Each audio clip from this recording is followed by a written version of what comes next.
Hey, what's up guys, welcome back to my channel. I'm working on a 2014 Lincoln MKZ, the 2.0 liter EcoBoost. Right now the car is having the code for the Clockspring, and I believe this is for the occupant seat. So this is the passenger seat, and you can see there's airbag light right there on the cluster, and there's a message on there, but when I press OK, nothing worked on the steering wheel, and when I press the horn, there's no horn. Here is the Clockspring. This is original from Ford. That's the part number, and I believe this cost $200 or $250. My co-worker bought it. Now before you start working on the airbag, disconnect your negative on the battery, and make sure your steering wheel is straight. And let me show you before you take this out. So what you're gonna do is you're gonna use a flathead, pry this lock up, pull it out, pry that lock up, pull that out, and this right here, press on this tab, pull it back out. There you go. Now you're gonna use a small flathead. What you're gonna do is shove it in here, and you're gonna press this lock up to get the airbag to release. So once you press it up, the airbag, it's gonna pop out from the bottom a little bit like this, and then from there you're gonna hold both sides on this end, hold both sides, push it up, kind of tilt it, push it up and pull it out.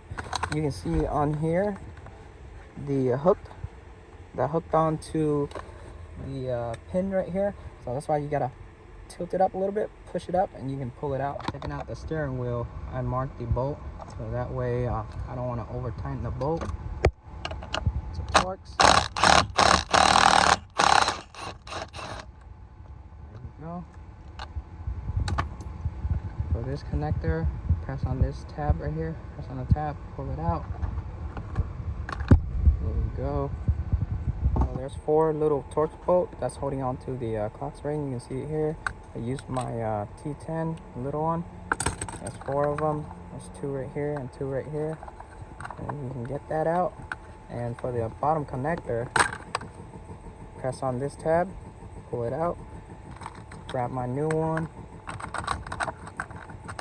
slide it in just like that, and then put the 4 bolts back, reconnect the connector.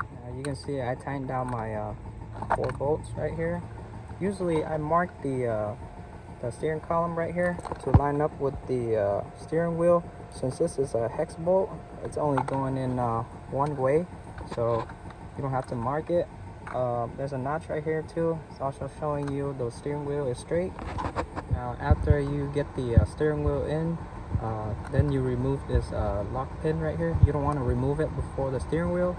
Remove it after the steering wheel is in. So now I'm going to tighten my bolt.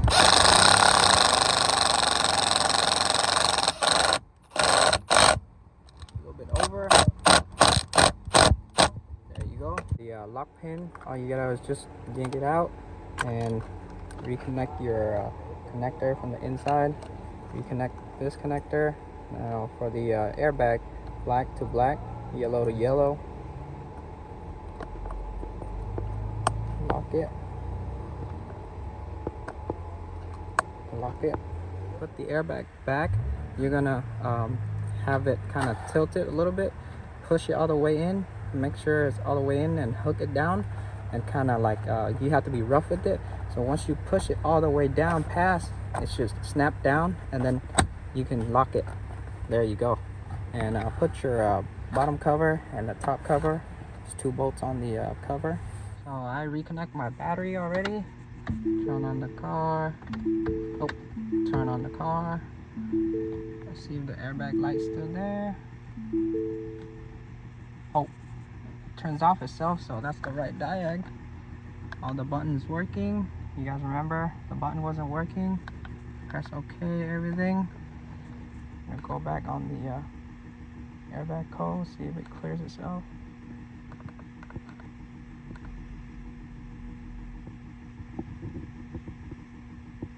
Not yet, but the light went away. Gonna clear it.